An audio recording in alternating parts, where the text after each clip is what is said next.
Okay, so we have arrived to the third chapter of the 19th verse, and we are going to read it. But last week, we have promised to tell the story of Matsyavatar. So we are going to tell the story of Matsyavatar. And also, I'm going to hint some about the calculation of time.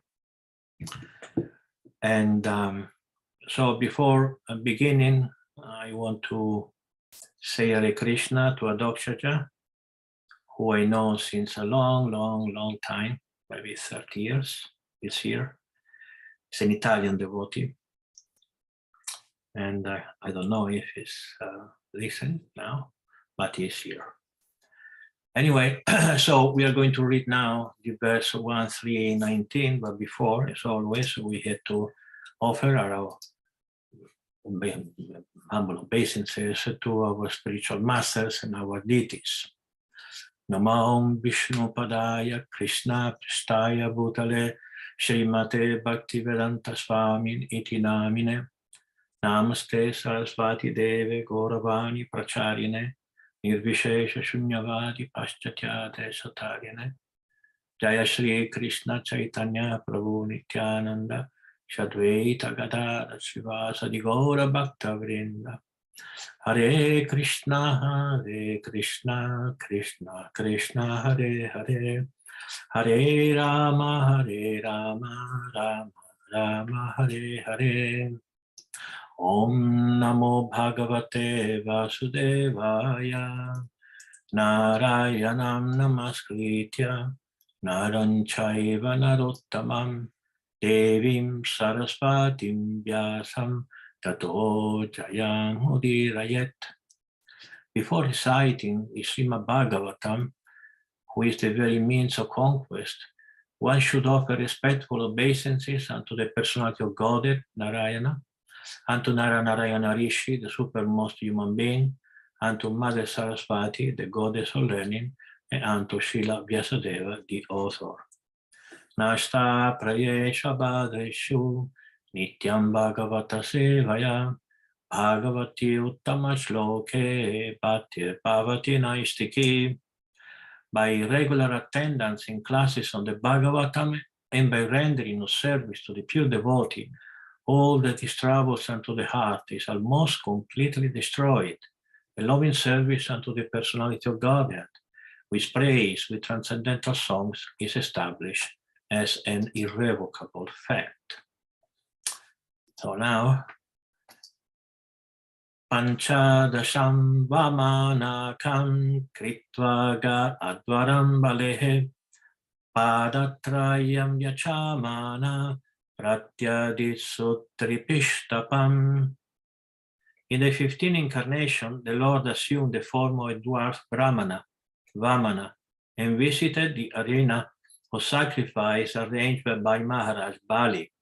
Although at heart he was willing to regain the kingdom of the three planetary systems, he simply asked for the donation of 3 steps of land. So we are trying to now to tell the story of Matsyavatara that I promised last time, and promises are promises. Brahmana, one thing about Brahmana is that they should be truthful. If they promise, they have to maintain. So we are going to tell the story briefly of Matsyavatara. The Supreme Personality of God that expressed itself by Svamsha is personal expansion, and Vibhimnamsha is expansion as the living entities. So there are 2 kinds of expansions. One is his personal expansion, which is like the Vishnu Tattva or other expansion from the spiritual world, and the other one is called Vibhimnamsha, which basically are us. But us, there can be different type of expansions. We are here, normally, we are all Vibhimnamsha, but there are Vibhimnamsha who are invested with power, and others we are not invested with powers. So, as stated in Bhagavad Gita 4.8, Paritranaya sadhunam vinashaya chaduskritam the Supreme Personality of God that appears on this planet for the protection of the sadhus or devotees, for the destruction of the miscreants or non-devotees. He especially descends to give protection to the cows, the brahmanas, the demigods, the devotees, and the Vedic system of religion. Thus, he appears in various forms, sometimes as a fish, sometimes as a boar, sometimes Nrsimhadeva, sometimes Vamanadeva, and so on. But in any form of incarnation, although he comes within the atmosphere of the material modes of nature, he is unaffected. This is the sign of his supreme controlling power. Although he comes within the material atmosphere, Maya cannot touch him. Therefore, no material qualities can be attributed to him in any degree. So the idea here, that Krishna comes in the material world, but doesn't become victim of the material world like we do. He's always transcendental, and the places all around him are transcendental. So Maya cannot touch him, and if he takes the form of a fish, then it doesn't become a fish. It means a fish has limitation. It's small, cannot swim much, doesn't have much physical strength, etc. But if Krishna or Vishnu takes the form of a fish, then he is a very particular fish. It's an extraordinary fish, like we are going to see now in this story.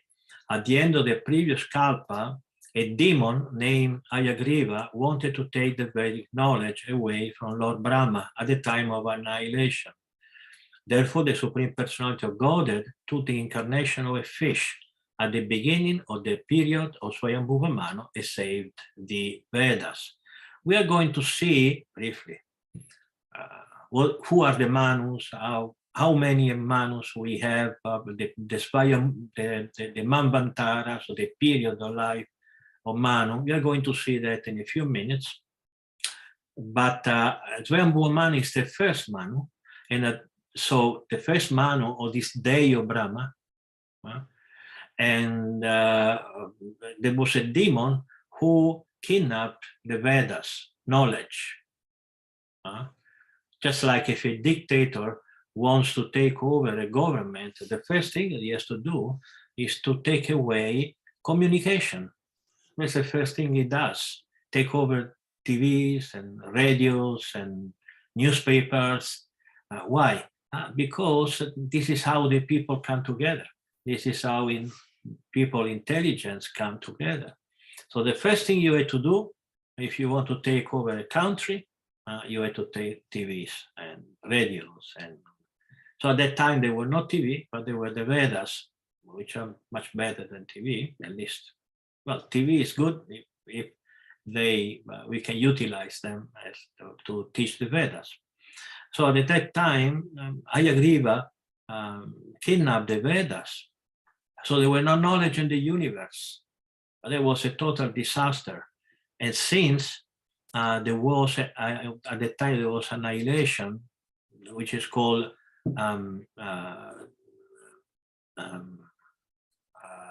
it doesn't come to me the word.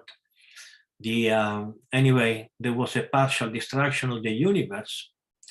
Then he became a fish and he saved the Vedas. During the reign of Chakshusha Manu, there was a king named Satyavrata, who was a great pious ruler.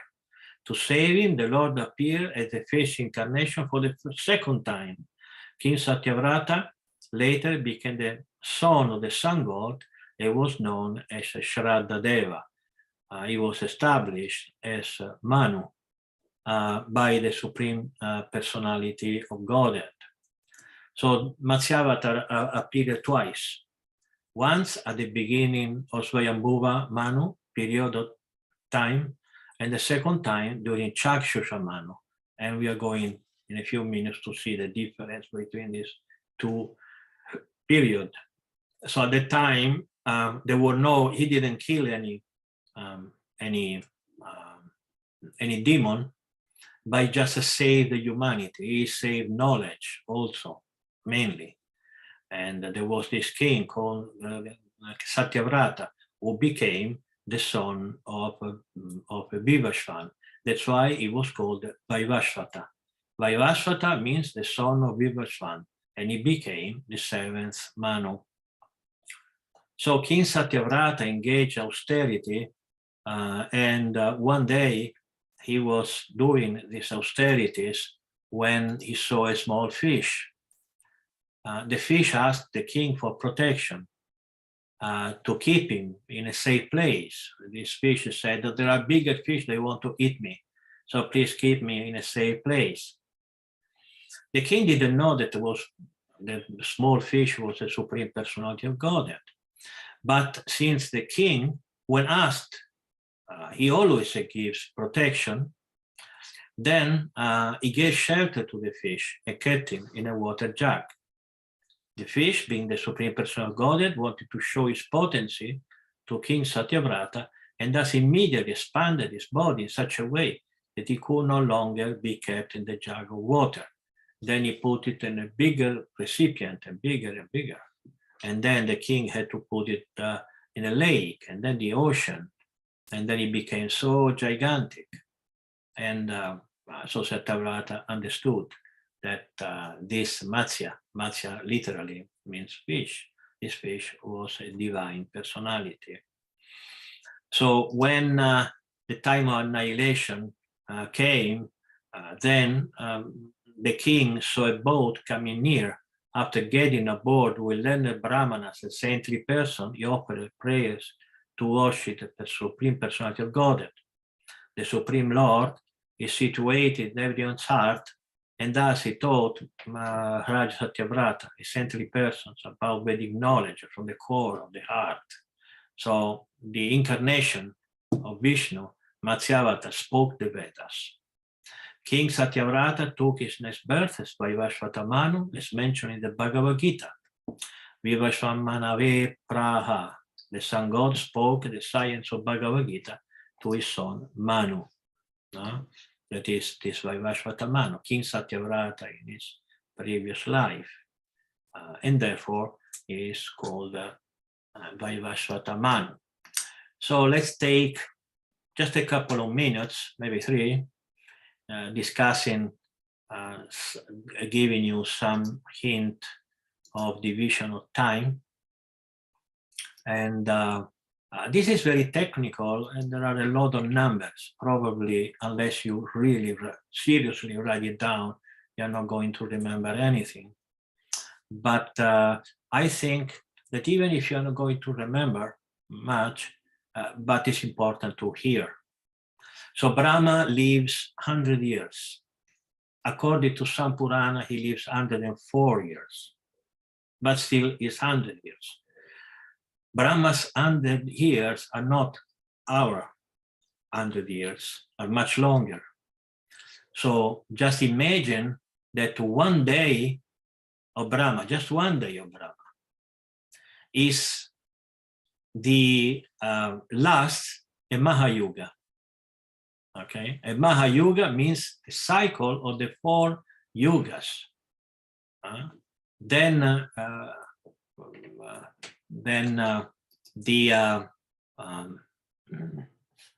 let me just take some. So Satya Yuga lasts 1,728,000. Treta Yuga 1,296,000 years, human years, because the Devas years are different. Dwapara Yuga is 864,000 years, and Kali Yuga lasts 432 human years. To this, 4,320,000 human, then you have to add a night. So we have 8,640,000 human years. This is how day and night of one Mahayuga. One day of Brahma is 1,000 of this.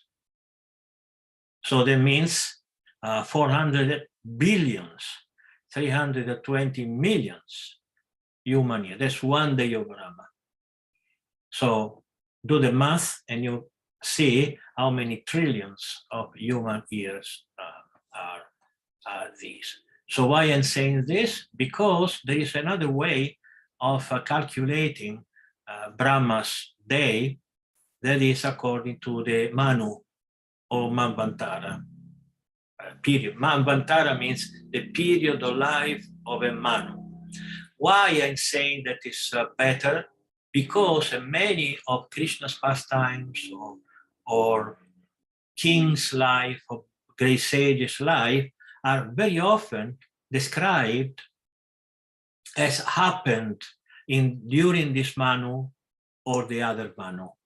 So if we know when the sage was alive during which Manu, we can calculate mathematically more or less how many years ago this person, this sage, this king, this pastime happened.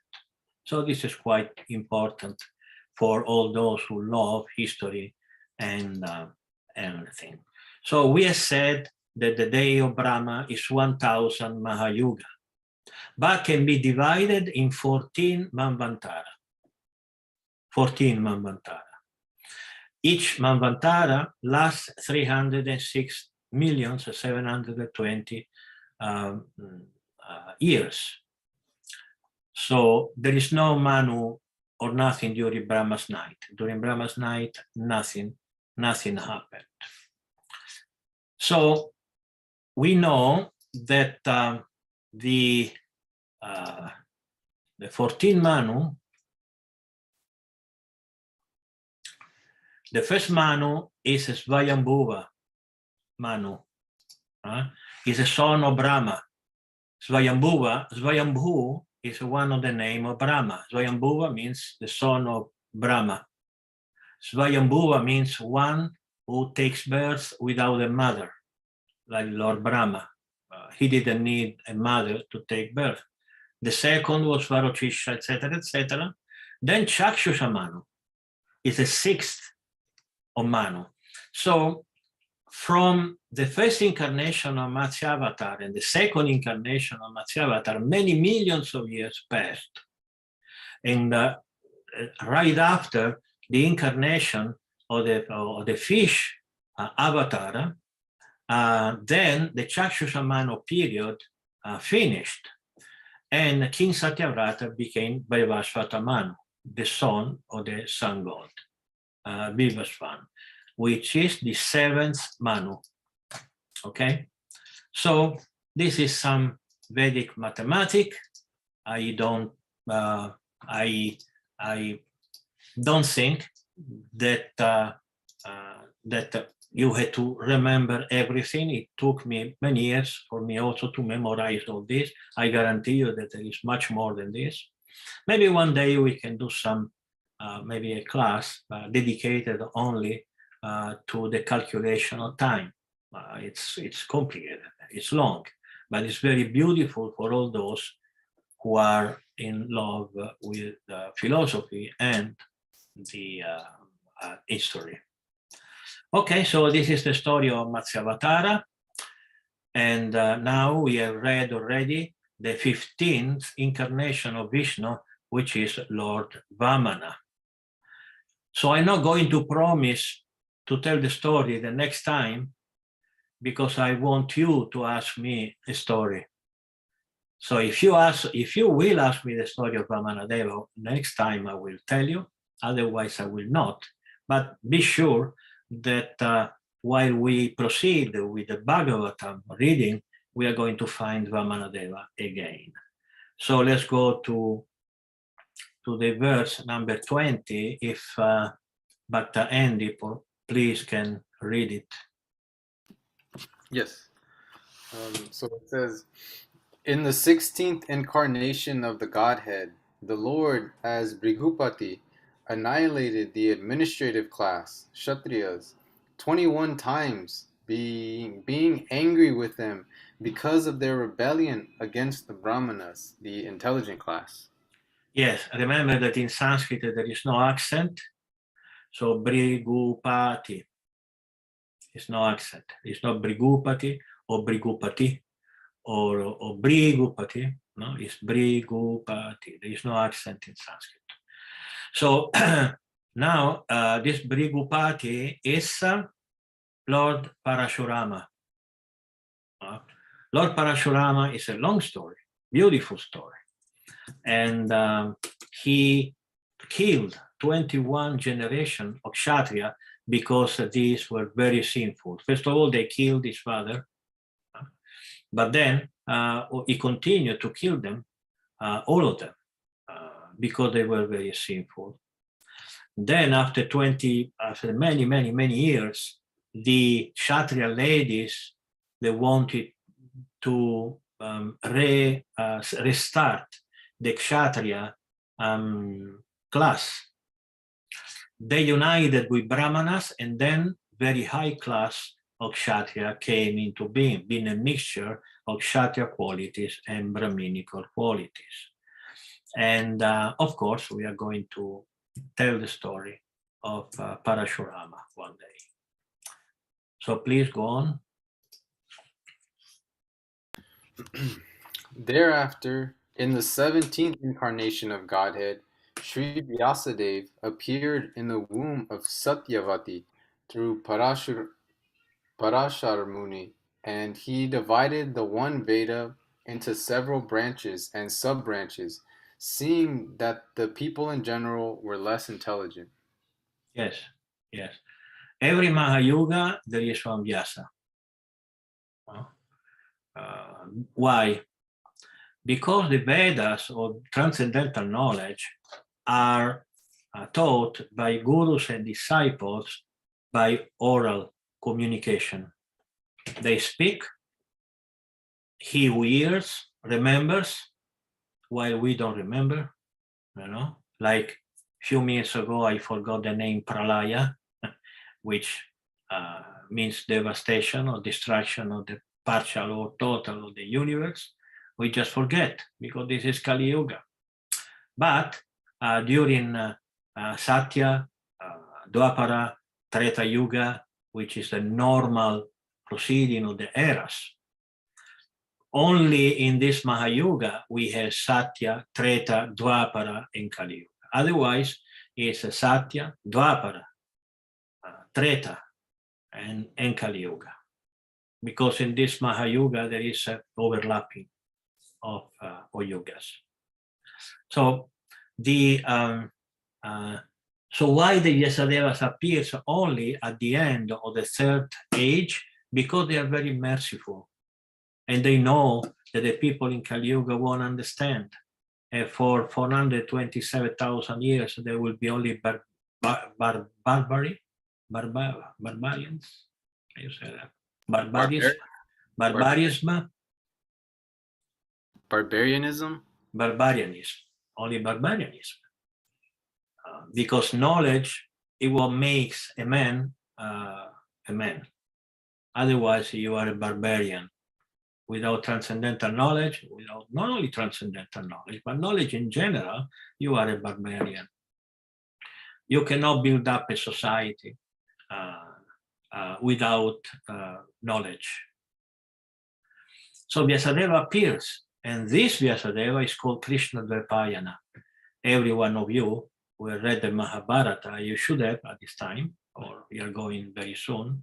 We have published the Mahabharata now in 3 languages.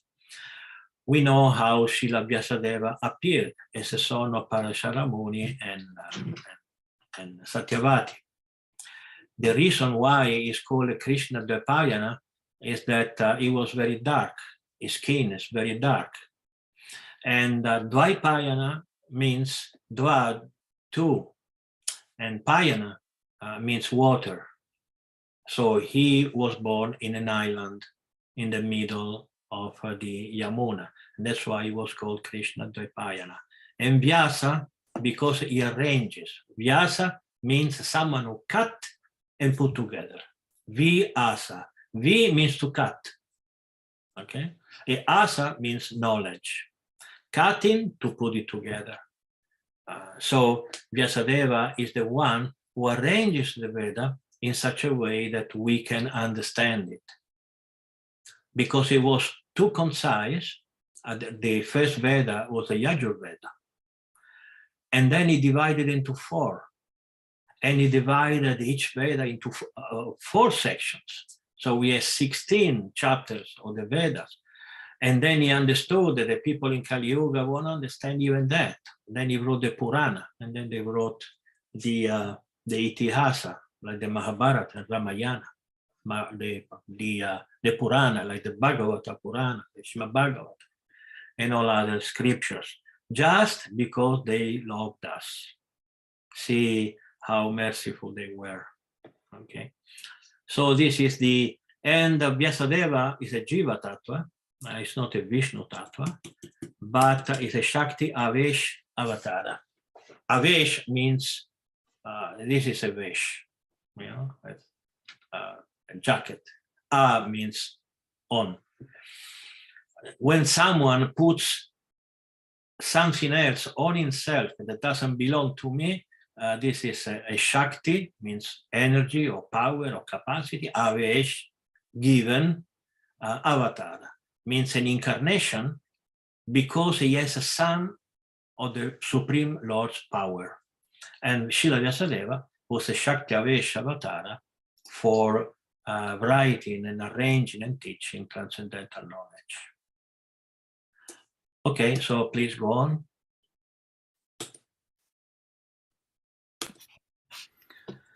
In the 18th incarnation, the Lord appeared as King Rama in order to perform some pleasing work for the demigods.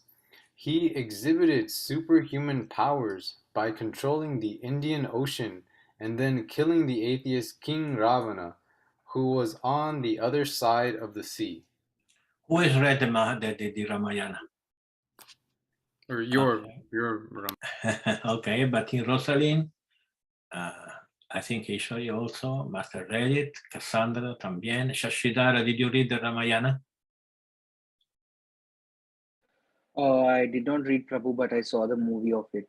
The movie, okay. Yeah, in my language. You are Indian, so you know the Ramayana. Yeah. Yeah, you must know. Okay, so Lord Rama came here for several reasons. One reason was, of course, to kill the demons, the Rakshasas, but not only, also to give the principal religion for that time. Lord Rama appeared during Treta Yuga, and in the Veda for the Treta Yuga, or the Itihasa, well, the simple Veda for the Treta Yuga was the Ramayana written by Valmiki. And Valmiki was one of the Veda, or the Vyasadeva of a past Mahayuga. So the story of Lord Ramachandra, we like to call him Ramachandra because our spiritual master like to call him Lord Ramachandra.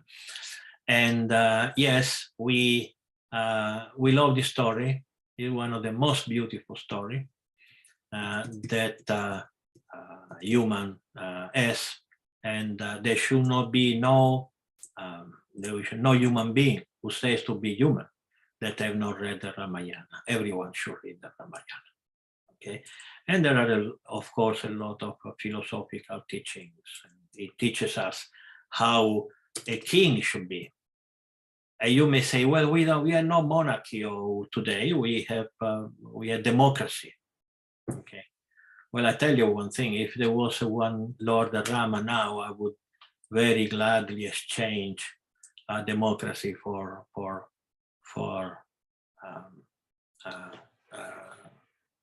monarchy, because if unqualified people vote, what is the result? That one unqualified leader comes up, and that's why they don't know what to do with anything. So it's very important that we think how we should organize our society. The Vedas tell us a lot of things. Of course, monarchy is not a good system because we have no good king. If you don't have a good king, you don't have a good government. But still, the principle should be there that people should qualify themselves to be leaders. Srila Prabhupada, by coming here in the West, wanted us to become brahmanas.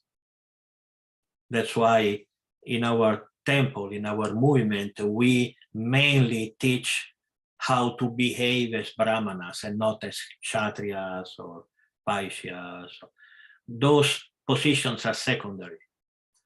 But we teach people how to be brahmanas, how to be clean, how to be truthful, how to chant, how to dress, and everything. So Srila Prabhupada wanted us to be brahmanas, and yes, we should strive, all of us, to become brahmanas. First by quality and then by initiation. If you are initiated as brahmana, but you behave as a brahmana, you're not brahmana. So you should learn what a brahmana is. A brahmana, we should learn how a brahmana thinks, how a brahmana speaks, how a brahmana behaves, and also secondary things, like how he dresses, where he lives. A brahmana doesn't live in dirty places, just for instance. A brahmana doesn't put his clothes twice, the same clothes for 3 or 4 or 5 days. It changes, it keeps clean, etc., etc. So it's very important. And obviously, scriptures like the Ramayana teaches us a lot about Kshatriya Dharma or Kshatriya life, how a Kshatriya should behave. But a lot of the teachings applies to us also. The ethics, the values of Lord Ramachandra in the Ramayana, many of them are not just for Kshatriya, are for every human being. And Lord Ramachandra was just perfect in every way. Okay, let's go on to text number 23. In the 19th and 20th incarnations, the Lord advented himself as Lord Balaram and Lord Krishna in the family of Vrishni, the Yadu dynasty, and by so doing, he removed the burden of the world. So, do you expect me now to tell you all the life story of Balarama and Krishna? We have many books for that. I'm sure you have read the book, the Krishna book, and many other books. And all the Bhagavatam is about Krishna. So we are going to talk a lot about Krishna and Balarama during this. So I just wanted to say something about the burden. Bharam. Bharam means something that weighs. And what is this burden? Well, just the demons. Of course, we know from the Mahabharata that many demons took birth in the planet Earth, up to the point that Bhumi, the demigod of the planet Earth, just couldn't keep their physical weight. So many they were, so strong and powerful they. So he went to Brahma and then finally to Vishnu. And Vishnu said, "Don't worry, I will appear." And he appeared. And of course, he killed a lot of demons. And finally, the Mahabharata war happened, and millions of people died during that war. So, but the real burden of the war of the world was not only just the demons, but was ignorance. And that's why Krishna spoke one of the most important, and maybe the most important philosophical treatise, which is the Bhagavad Gita. Why the Bhagavad Gita is so important? Because the Bhagavad Gita is the base of everything. We don't understand the Srimad Bhagavatam without understanding Bhagavad Gita. We don't understand Chaitanya Charitamrita. We don't understand the Puranas. We don't understand the Veda. We don't understand anything without understanding the Bhagavad Gita. So the Bhagavad Gita is the real base of all our culture. It should be read, reread, again and again, over and over by everyone. And don't think that because you have read the Bhagavad Gita, you know Bhagavad Gita. Read it a second time, you'll see, oh, this I didn't understand, now I understand it. And after 30, 40, 50 years, every time you read the Bhagavad Gita, I said, oh my God, I didn't understand that, now I understand it. because it's just so full of philosophy and thoughts. And so the Bhagavad Gita is really the number one philosophical treatise of our culture. Okay, so we go to the verse number 24. Then, in the beginning of Kali Yuga, the Lord will appear as Lord Buddha, the son of Anjana, in the province of Gaya, just for the purpose of deluding those who are envious of the faithful theist. Yes, at the beginning of Kali Yuga. The Buddha we know did not appear at the beginning of Kali Yuga. It appeared some 4,000 and 4,500 years after. So maybe we are talking about two different Buddha. Yes, this Buddha is not the Buddha we know. This Buddha appeared thousands of years before, and so much so that we know that the classical Buddha, I call him the classical Buddha, he didn't appear in Gaia. He appeared in what's the name of the place? Lumbuti or something like that, you know. And his mother was not called Anjana, was called Maya, etc., etc. But we know that this Buddha that is famous as the Buddha, he got his revelation or his realization in Gaia. So why he went in Gaia in India? Why did he do that? Because Gaia was the place of Lord Buddha, Lord Vishnu's incarnation, thousands of years ago. And so this is a very important incarnation. Of course, we know that Buddha, both Buddhas, the Vishnu avatar and the Buddha we know, they condemned the use of animals during sacrifices, and they taught the philosophy of ahimsa, which means not violence, that we should not eat animals because we don't need to eat animals. And we are the proof, the living proof. Look at me, 49 years without eating meat. I'm still alive. So don't believe to doctors who tell you, oh, without eating meat. That's false. It's just not true. You can live comfortably by being vegetarian. And about the Buddha, I think that last week I said something about the Buddha. Do you remember that? Did I do that or not?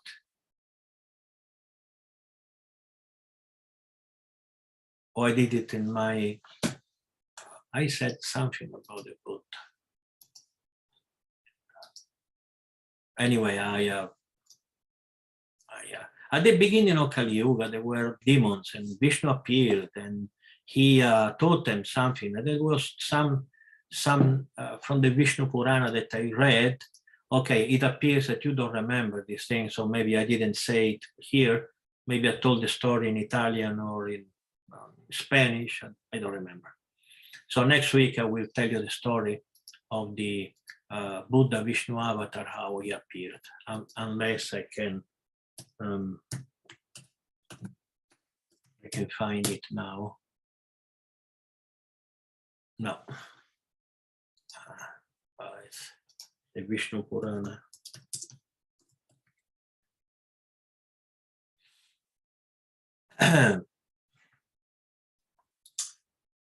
Yeah. Okay, here it is. Here it is. Okay, this is a very short, I say, part of the Vishnu Purana that you find in the third book, 17 chapter, where Parashara Muni says the story of the battle between demons and devas. Defeated in battle by the demons, the devas sought shelter from Vishnu, who granted them their desire. The Lord emitted from his body an illusory form, which he gave to the Vedas, saying, "This deceptive vision shall wholly beguile the demons, so that, being led astray from the path of the Vedas, they may lose their strength. Anyone, God, demon, or others, who shall oppose the authority of the Vedas shall perish by my might. Go then, and don't fear. Let this delusive vision precede you. It shall this day be of great service unto you, O gods. This illusory form came to earth and preached the two deviant renunciants. They would be called Arata, forming the base of Jain religion. Then the illusory form of Vishnu, dressed in red, and told those who deserted the Vedas to stop killing animals. While teaching them a false philosophy, he repeatedly said, Buddhyadvam, which means know or learn. And they replied, Buddhyate, it is known, which means, yes, we have understood. In this way, they came to be known as Bauddha or Buddhist. Okay? So this is how the Vishnu avatar appeared. And so it might not be so clear to you why, or maybe it is, but I will explain it anyway, why he preached a false philosophy. Because there were this battle, okay? Any person who follows the Vedas becomes strong. So Vishnu said we had to make the demons weaker. So he appeared as a Buddha, preaching them a false philosophy, so they stop following the Vedas, and then they become weaker, so the Devas could win the war. So the whole Buddha religion, although Buddhism is not really a religion, but the whole Buddha religion came down these false teachings of the Buddha, who wanted the demons to become weaker. But at the same time, there was also another problem, that deviant people would utilize animals for animal sacrifice, which were not really necessary. So he said also, stop killing. Stop killing the animals. Forget about the Veda. The Veda tells you to kill animals in sacrifice. Forget the Veda, forget the killing, everything. So not only he made the demons less strong, but also stopped the killing of animals. So this is the story of how Buddhism came to be according to the Vishnu Purana. So now we are approaching 1 hour, which is when we stop reading. Maybe we can read the 2 verses and then we open the gates for questions that I hope there will be many. Okay, so the text number 25, please.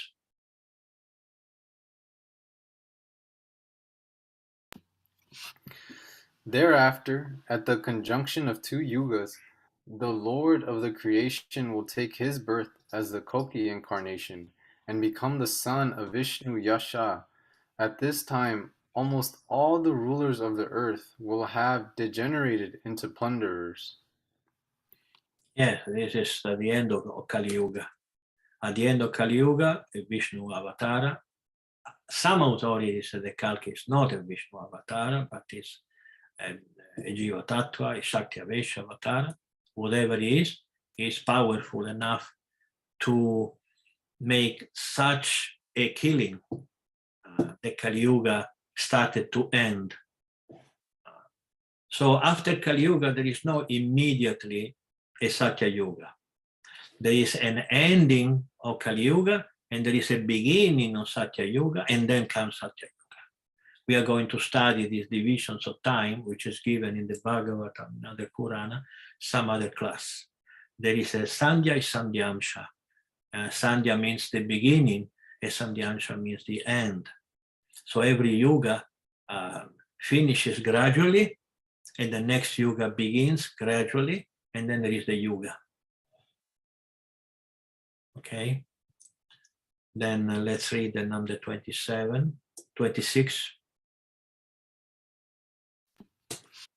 O Brahmanas, the incarnations of the Lord are innumerable, like rivulets flowing from inexhaustible sources of water. Yes, if someone or some has a question of how many incarnations there are, it's not possible to count them simply because there are no number. They are innumerable, they are infinite, they are endless. So this is, let's read the 27 and then 28, and we finish the class, the reading of the class today.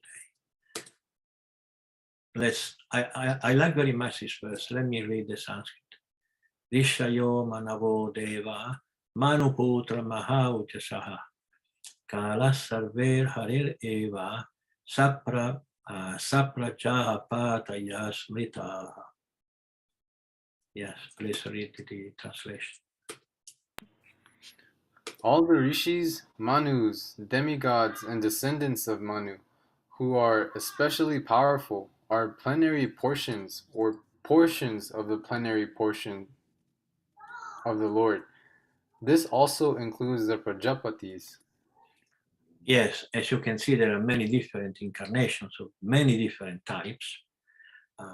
Of course, at the beginning, we hinted to Swamsha Vibhimnamsha, which is a first categorization of the avatar. The one, it comes from the Supreme Personality of Godhead personally, or one of his expansions like Vishnu. And then there are the jivas. We are Vibhimnamsha. So Swamsha, it comes directly from the Lord, and Vibhimnamsha are the incarnations or the expansions from the Lord's energy. And then we read one of the most important verses of all the Bhagavatam, which proves you that Krishna is the Supreme Personality of Godhead. Ite cham shakala pumsa Krishnastu Bhagavan Swayam Indrari Vyakulam Lokam Mridayanti Yuge Yuge.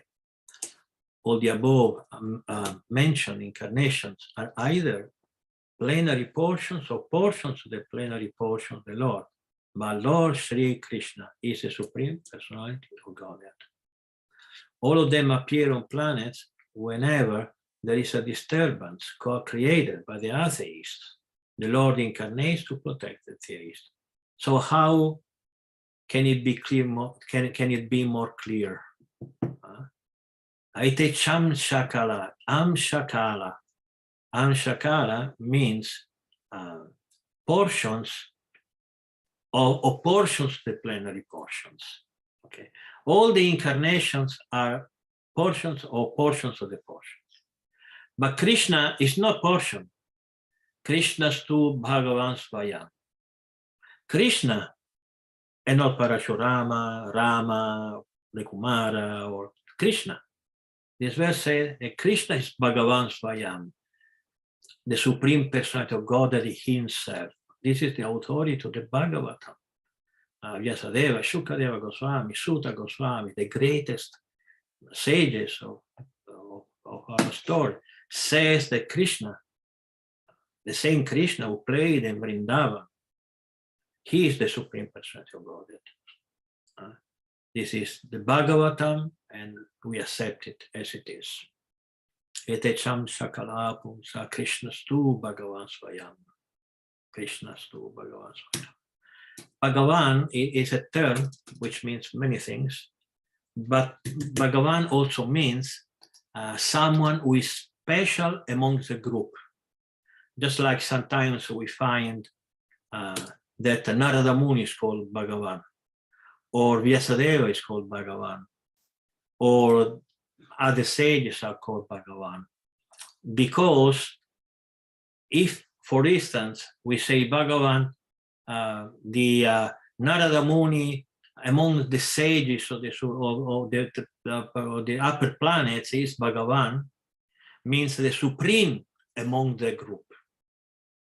Okay, so this is what Bhagavan means. Bhagavan means the greatest of the group.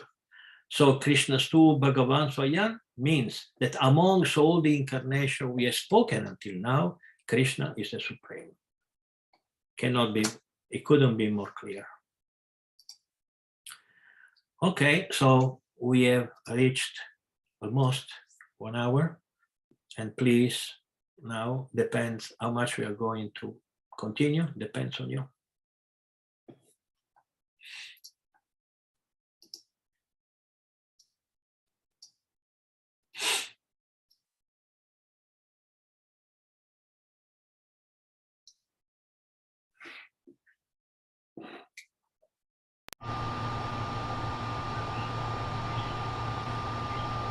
Ecco qui. Hare Krishna. Hare Krishna, Guru Maharaj. Please accept my humble obeisances with all the glory for Srila Prabhupada. In the verse 26, it says that the incarnations of the Lord are innumerable. And I was wondering if it is proper to consider the manifestations of God in other religions to also be Krishna. Is that a clear? I don't think I need to elaborate more on that question. No, it's clear enough. Yes, yes. Well, let's see how to answer, because there are many different ways to answer this very nice question. The first answer that we can give, the first thing that comes in my mind, is that what a person should be allowed to talk about, how a serious person, an authoritative person. I think that a person who speaks about things he doesn't really know, it's really silly, because you don't know so much. Why you talk? Why you want to give the impression to people that you know everything of every religion or every philosophy, or if you don't know? So we have been trained by our spiritual master in Bhagavad Gita, Srimad Bhagavatam, in the Vedic knowledge. So we can be somewhat authoritative in this. We are not being trained in Christianity, although I was born in Rome, more Christian than Rome. There is no other city, okay? In Rome, you cannot walk half hour without meeting 5 or 10 churches. Still, since I think that want to learn something so serious as a religion or a philosophy or a science, you need a teacher. I didn't have a teacher. I didn't have a Christian guru who taught me about Jesus Christ or taught me about their history or nothing. I met a lot of people, a lot of priests, a lot of people told me so many, but they were so unconvincing, so unauthoritative, that at this point, I think that although I grew up in a Christian atmosphere, I don't really know it well, you see. Especially watching how my so-called fellow Christians, meaning I born in a Christian society, how they behave. I really wonder if there is anybody who knows what Christianity is, because that cannot be Christianity. Christianity cannot be going to mass in Sunday, half hour, 1 hour, you come out, you are exactly the same. Christianity cannot be, I can do whatever I want because Christ died for me in the cross 2,000 years ago, so I'm saved. Oh, I don't need to understand because Jesus talked to me from the heart, etc., etc. I think all these things are just not Christianity, that's just unbelievable, foolish things and understanding of what a religion should be. Because religion comes from God. A religion should be, the source of a religion should be God. It should be given to gurus, qualified gurus. Was Jesus Christ qualified as a guru? My spiritual master said yes. So I cannot say otherwise. Yes. Yes, he was qualified. But if then you ask me, okay, tell me about Jesus Christ, and no, I don't know. I can only say that my spiritual master said yes, he was qualified, but I don't know anything else because he didn't teach me about that. So I think, and also during my lifetime now of preaching activity, and I always saw, especially preaching in Italy more than any other country in the world, every time you touch Christianity, it's just your class is finished, because everyone thinks he knows as much as you, at least, if not more. You know, until you, as long as you talk about Bhagavad Gita, nobody knows, so they shut up and listen. But as soon as you start talking about Christianity, all sorts of speculation come up, and you cannot get out of that, because you cannot say you don't know, because it tells you I know as much as you. I was born in Christianity. So I think it's a very bad strategy in our preaching work to refer to other religions or other philosophies unless we know them very, very, very well. Because in that moment, we appear as not really serious persons. Again, a serious person talks about things he knows very well. And we can say that we know Bhagavad Gita. We have been reading it the whole our life. So we can say, or the Bhagavatam or the Purana, we know some Mahabharata. We know about them. I don't think I could give classes on the Bible. I don't think so. You know, first of all, who tells me that this Bible or the words of the apostle, they are actually what they were at the beginning? I know that some people who are not qualified gurus, the first thing they do, they modify the text. So I don't know. I don't trust the Christian church to be like the original. I don't know. Maybe yes, maybe not. Who knows? I know that the Bhagavad Gita is not changed, but I don't know about the Bible. I cannot guarantee. So how can I give classes on something that I don't know if it is God-made, Guru-made, or Christ-made, or man-made? I don't know. So better to avoid and talk about what we know. Okay, I understand that. May I throw in another quick question? Sure. If Buddha came to condemn animal sacrifice and make everyone vegetarian, does that mean that with the avatars before Buddha there was animal sacrifice, or is this something that just began to happen right before Buddha took birth? Animal sacrifices are like a drop in an ocean. This is the percentage of times that an animal sacrifice happened or where it was necessary to be done. Animal sacrifices happened like in an Ashwamedha Yagya, for instance. In Ashwamedha Yagya, a horse is not eaten.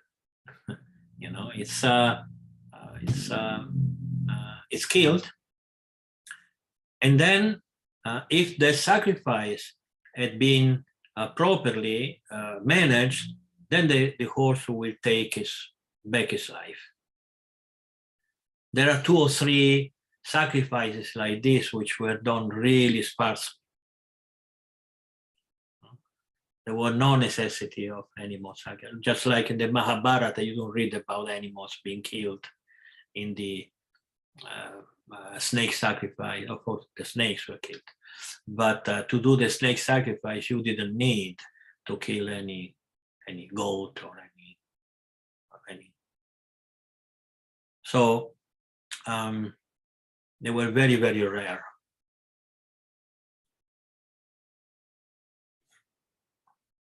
That is until the time of Buddha, because the Buddha made such a point of condemning animal sacrifice. Was it more common for some reason at the beginning of Kali Yuga? Yes. Yes, this is the story, how the story I told you very briefly, that at the beginning of Kali Yuga, since we were at the beginning of Kali Yuga, then there were a lot of demons there, and there was this big war between demons, etc., and devas.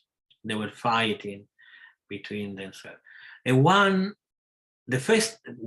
a demon takes birth in this planet, the first thing he does, he puts doubts in the mind of people about the Vedas. This is how a demon works. You can say that the Vedas are wrong, but people with a little intelligence, they will not accept it. But if you start to put a doubt, subtly, a doubt on the Vedas authority or the spiritual master that represent the Vedas, there is this doubt. And then they started to misinterpret the Vedas. Okay, then they started to say, well, the Vedas say this animal sacrifice, of course, we are not able to, maybe we can kill 2 animals, what a difference, 1 or 2, or maybe 3, or maybe we can eat them after, well, this is a waste, so slowly but slowly, what it was a very rare occurrence, which was the animal sacrifice, it became a daily affair of people killing animals, everyone in their home, to kill them and to eat them. So since it was very difficult to convince these people, because just like when your hair becomes too matted, I used to say that in English, that you cannot distribute it anymore, better to cut it. Knotted. Yes. Knotted. Yeah. Better to cut it altogether. Much easier. So the Buddha came said, no, I'm not going to be able to convince these people, and the animal will continue to be killed by these merciless people. So better to tell them, forget about the Vedas. Okay? You follow my religion, a new religion. And everybody loves new things. You can see, in the history of man, everybody loves new things. They get excited, or it's something new. So Buddha created a new religion, and he saved a lot of animals. Telling them, but he was forced to say, forget about the Vedas, because in the Vedas there were animal killing, and they could not balance it. They cannot do it in the right way or the right quantity. They couldn't. So forget about the Vedas. Thank you, Maharaj. Yes, just like Arjuna in the Bhagavad Gita himself, what Krishna says to Arjuna. Who remembers that verse? Basically, what Buddha said, forget about the Vedas. Don't be distracted by the flowery words of the Vedas. You remember that verse? The flowery words of the Vedas. But he wrote the Vedas. How can he say that there is anything wrong in something he did, directly or indirectly? He wrote the Vedas. But he said to Arjuna, forget the Vedas. But why he did that? Oh, very simple, because he was telling him something superior. And to understand something superior, he had to declass the inferior level of transcendental understanding. Just like we as Gaudiya Vaishnava, we love Radha Krishna. We love Radha Krishna, okay? So if someone comes to me and say, so what about Lakshmi Narayan? Is there anything wrong with Lakshmi Narayan? Also, what about Sitaram? Is anything wrong with Sitaram? Of course, I will say, no, there's nothing wrong with Lakshmi Narayan or Sitaram, but Radha Krishna is superior. Why? Because I'm Krishna devotee. I'm Radha Krishna devotee. So I will eulogize, I will glorify Radha Krishna more than how many times you heard me talk about Lakshmi Narayana. Not many times. I always talk about Radha Krishna because I'm Radha Krishna devotee. It's natural. So when Krishna came and he spoke about the Bhagavad Gita, so he wanted to teach the beginning of a very high philosophy, the beginning of the spiritual philosophy, not a good way to live in the material world like the Vedas teach. But you are a spiritual soul. You are not this body. So to do that, before Arjuna started to say, well, you know, the Rig Veda, the Atharva Veda, the Sama Veda, the Yajur Veda, and the Puranas, and the Upanishad, you know, Krishna said, forget about the Vedas. The flowery words. Why flowery words? Pushpavacham means a flowery words. Because they appear very attractive, because the Vedas attract you to a better life in the material world. They don't teach you to go to the spiritual world. The spiritual world begins to be hinted in the Upanishad, which is the fourth part of each of the four Vedas. There you find Brahman, you find the first understanding of a spiritual entity. There is not much of a personal entity, like the Bhagavata, Krishna Stu Bhagavan Swayam. Krishna, not Brahman. Krishna is a supreme personality. No, Brahman is not a supreme entity. Krishna is a supreme entity. He is above Brahman. Okay. And so to do that, he had to say, don't listen to the flowery words of the Vedas, now listen to me. That is more or less what Buddha did at the beginning of Kali Yuga. Thank you, Pati Rosalie. Thank you, Maharaj. Cassandra. Hare Krishna Maharaj, please accept my humble obeisances. This kind of goes with the flowery words, what we were just discussing. I feel like with Buddhism, like a lot of their teachings, like were really based on compassion.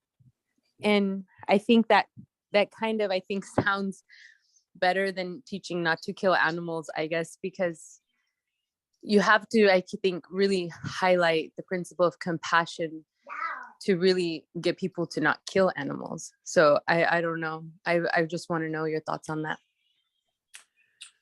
Talking about compassion, I was, since in these days, I'm dealing a lot with physicians, doctors, physicians, you know. So I was thinking, if I was not a devotee, would I be a doctor? Sometimes I think these ways. And I thought, no, I won't be a doctor. Because it's almost useless job. Because you are not going to save the person's life.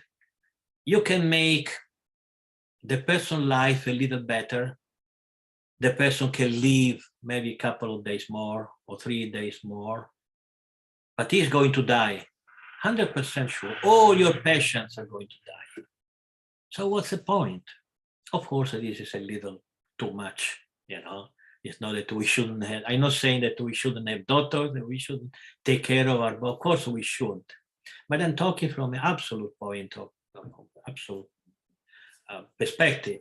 The absolute perspective that it's better to be compassionate in a complete way. How can you save the person eternally? Not just 1 day or 2 days or 1 month or 10 years, you know. I cure your disease. But what about his eternal life? What about if he has an eternal life? Why you waste all your life trying to cure a body which is destined to die? So when Buddha was talking about compassion his compassion would bring people to be better. And when a person is better, then he can understand a superior philosophy. The superior philosophy is a spiritual philosophy. It's a philosophy where we can practice for ourselves, and we can teach others how to go back to the eternal world, where there is no disease, where there is no death, there is no rebirth, there is nothing of all this. This is a real compassion. Eternal life is the only compassion. Thank you, Maharaj. Thank you. Shashidhar? Hare Krishna Prabhuji, please accept my humble obeisance. Hare Krishna. All glories to Srila Prabhupada. So I have two questions actually. One was related to Buddhism. I think you already answered it because in Dashavatar, the ninth incarnation or ninth avatar is Buddha, Jain. So Buddhism is because is established because in order to avoid killing a lot of animals. This is what I understood from your conversation. Thank you very much for that. And the second question is coming to this Kali Yuga, when the Lord takes a form of Kalki Bhagwan, the Kali Yuga ends. So how many years is left for the Kali Yuga to come to an end? And if so, after that, is there any Yuga gonna be? Because as per the scriptures, we have known that there are only four major Yugas which I know. I'm not more into it. So I just want to know more from you. Yes. Thank you. Thank you. Well, there is only one source of knowledge of how much Kali Yuga lasts. Nobody can tell you. Did you live in a past Kali Yuga, or any of us didn't live in a past Kali Yuga? So no, you know, the scriptures are wrong. The scriptures say that Kali Yuga lasts this or that. There is only the scriptures. And the scriptures are very, very clear. From the human point of view, Kali Yuga lasts 432,000 years. That's what the scriptures say. Of course, there are other numbers, because there are numbers of how much for the Devas is this number, or how much in the planet of Dhruva Maharaja, the polar star, which the time passes in a different way. You take a number and you divide it, and then you have the one day when we are going to study. It's going to be a very technical, maybe you're not going to do it, but if you want it, I can give a class on the calculation of time, Vedic calculation of time, where we can say that there are numbers that we can calculate how much the time for the human beings corresponds to the Vedas, or to the sun, or to the polar star, or to Brahma, etc., etc. So 432,000 years is how much Kali Yuga lasts.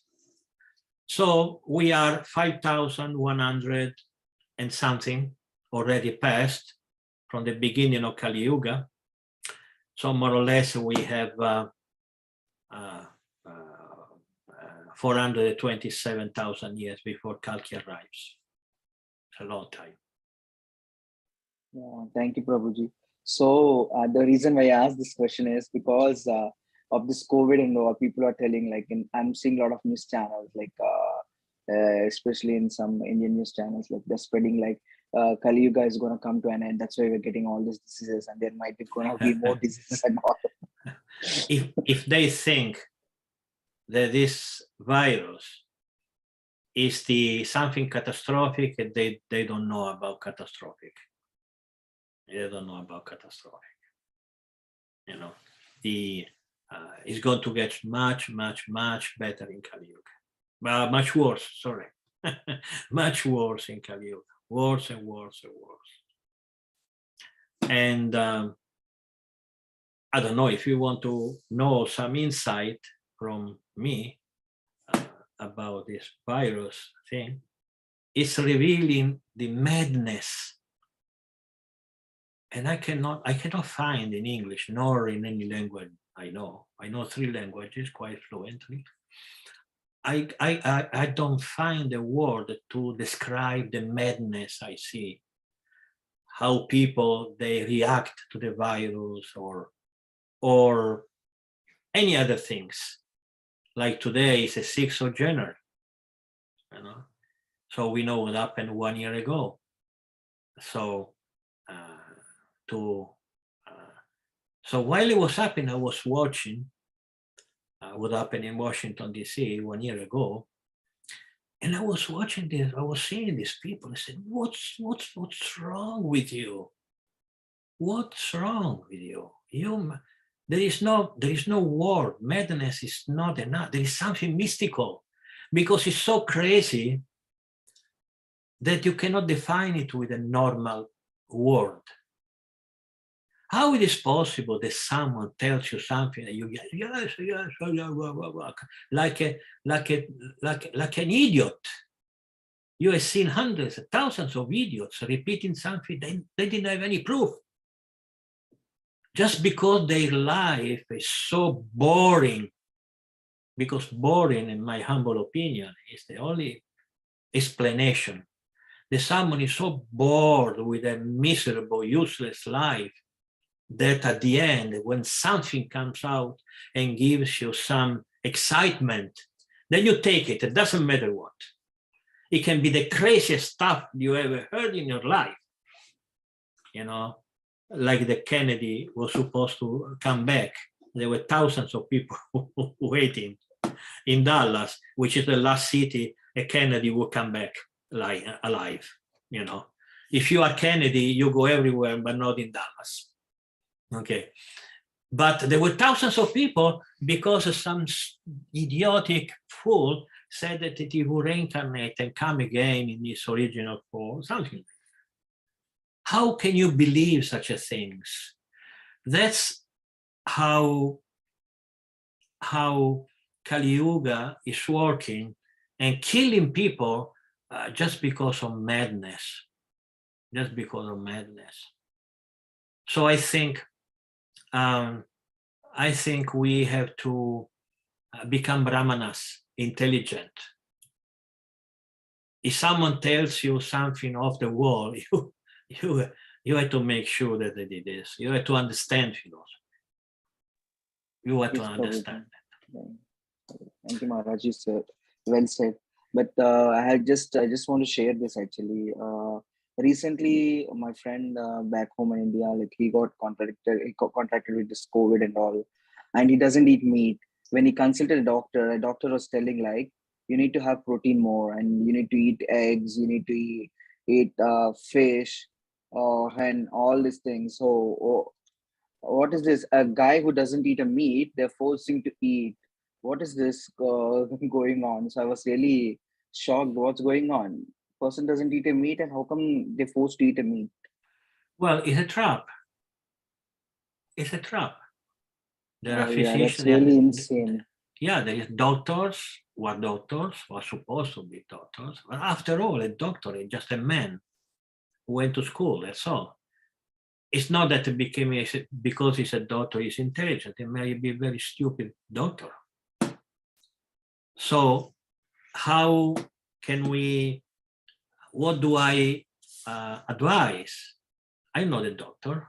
I cannot tell you take this medicine, don't take the other medicine.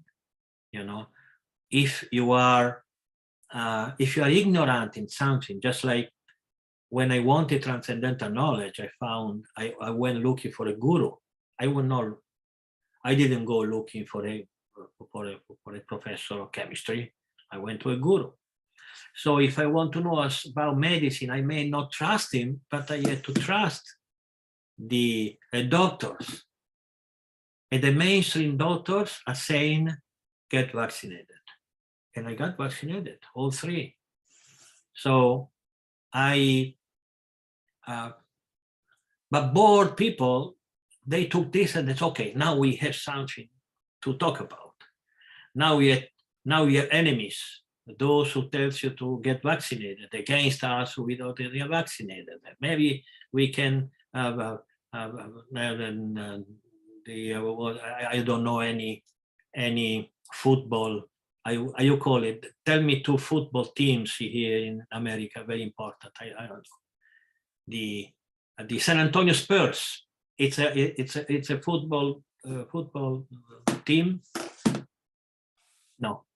Anyway, they fight for anything. They would fight for sport. They would fight for politics. They would fight for philosophy. They would fight for religion. You know, they would fight for anything. Religion, which is the most peaceful things in the world, because it talks about God and the angels, and if you read the history of humanity, you see that for religion, millions of people were killed for religion. How are you going to kill another person because of religion? It's the most unbelievably stupid thing to do. He thinks that God is another one, so what? That's his business. Why should be your business to oblige him to worship your God? You worship your God, and if he comes one day, say, okay, tell me about you, you'll tell him, but you're not going to oblige him, you're not going to force him. Otherwise, I will cut your head if you are Christian or if you are this or that. What is this? This is not a religion. This is just another madness. Madness means you don't reason as a normal person.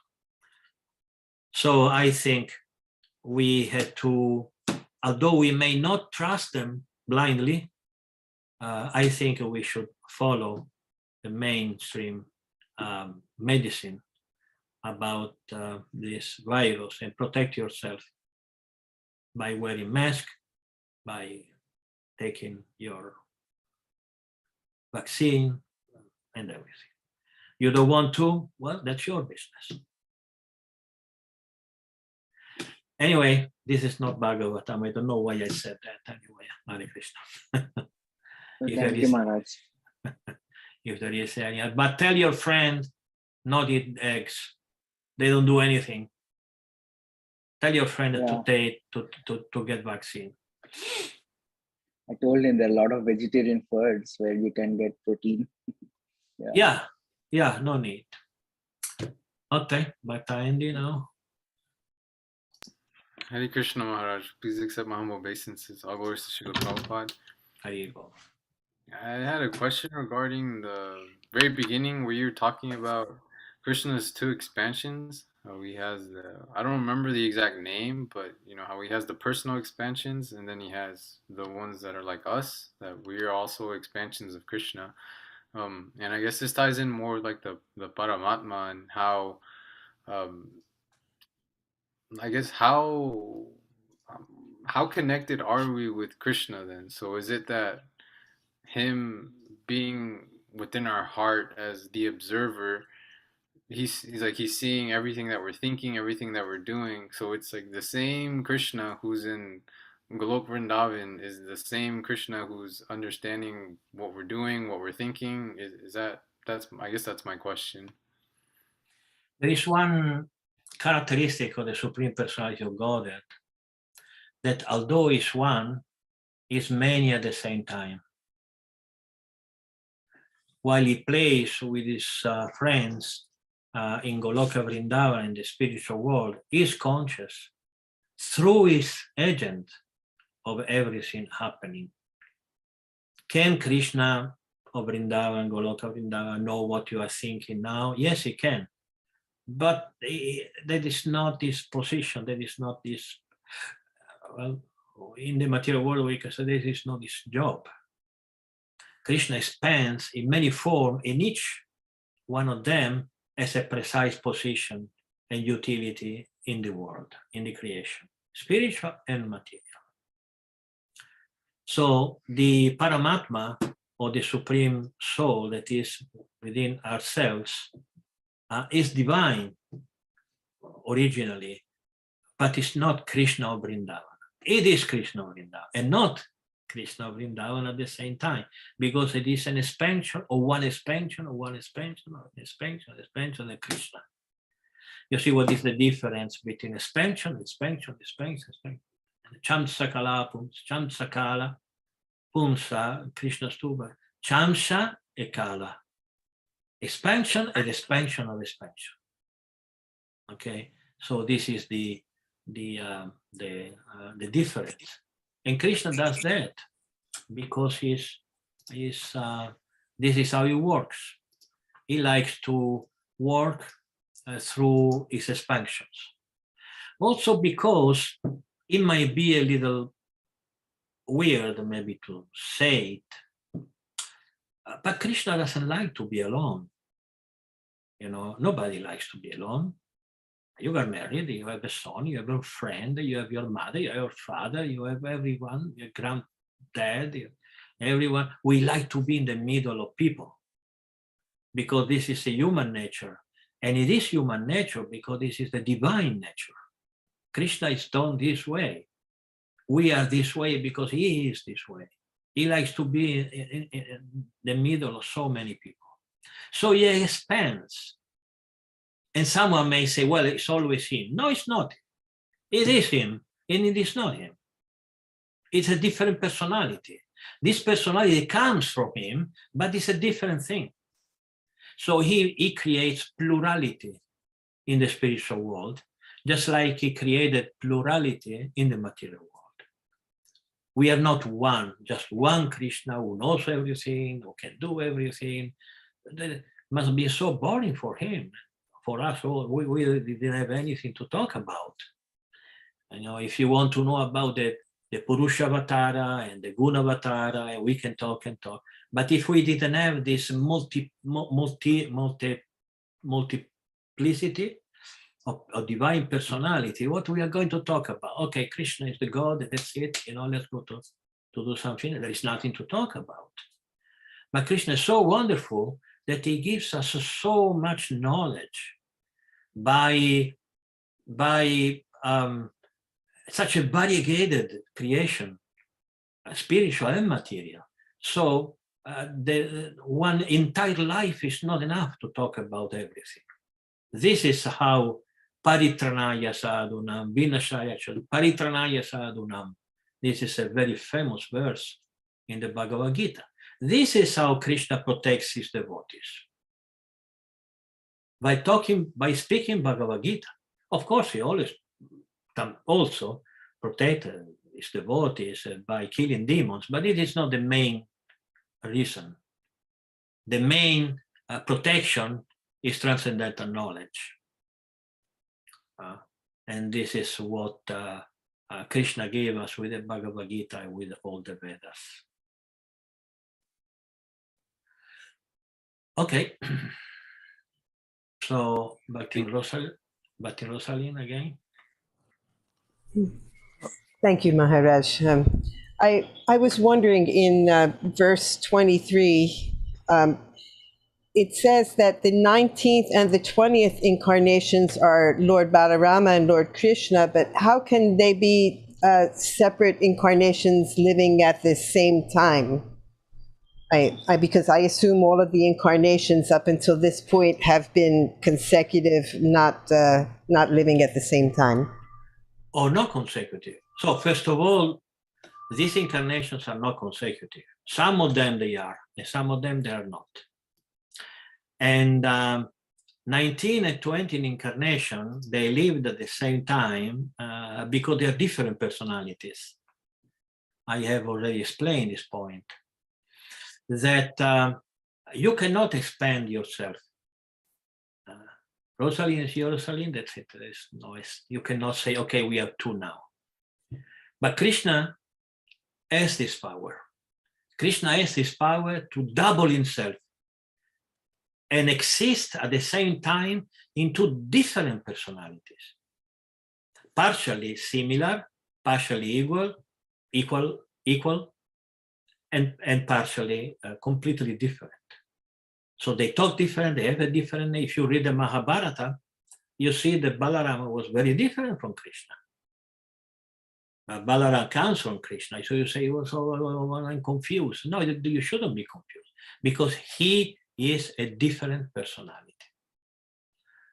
There is a formula that I love, that we all should love, that is called Achintya Bheda Abheda Tattva. Take this by memory, because it will be useful for your preaching. Achintya Bheda Abheda Tattva.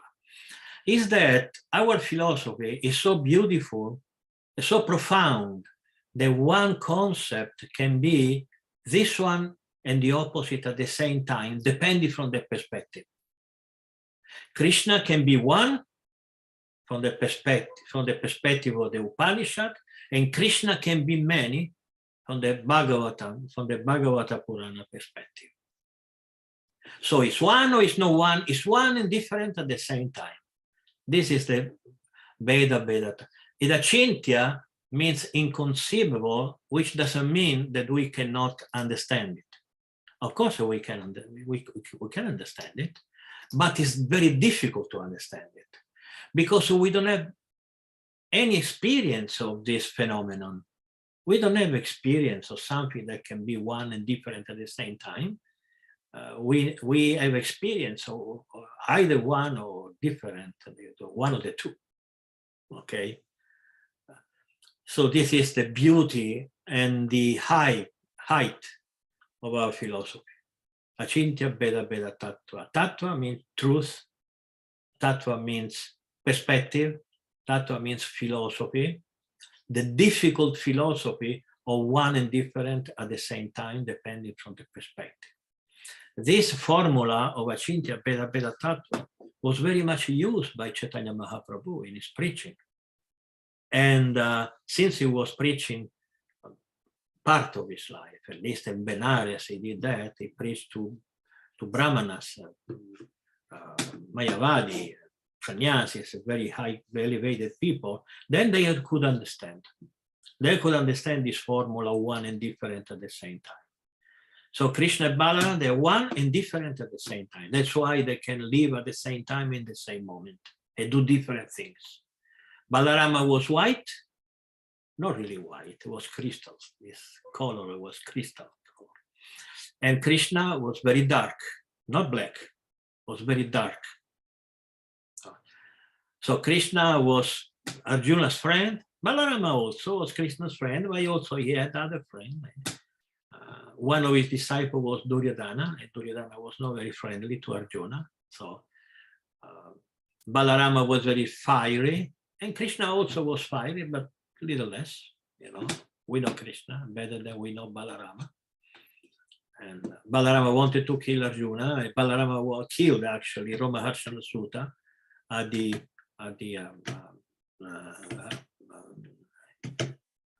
the forest of Namisharanya. You see, all these things are part of the characteristic of personality. And if you take each of the personality, transcendental personality that we know in the spiritual world, and we study them, you see that they are different.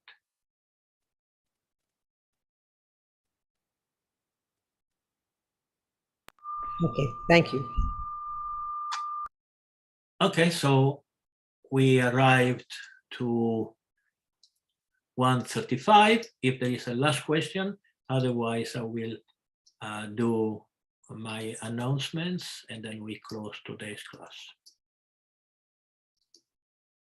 No question. Okay. All right. So we are not far away from opening our library. And next week, if we are going to be able to open it, I'm going to spend some time to explain how it works. But I want to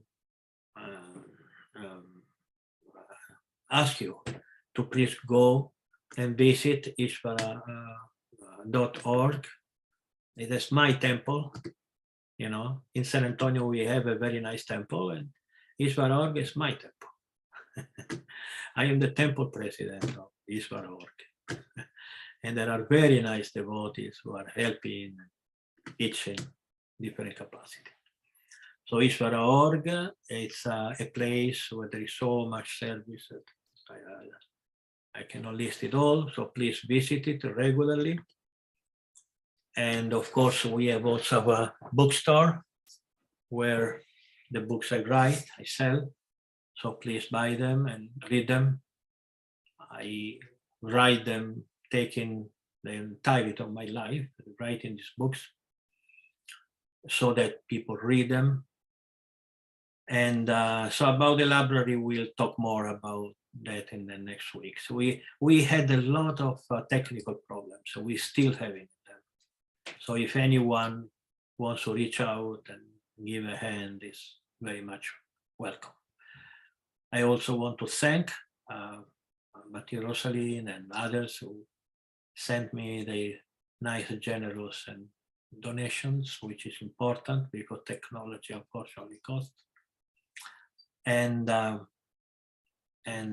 well, basically that's it.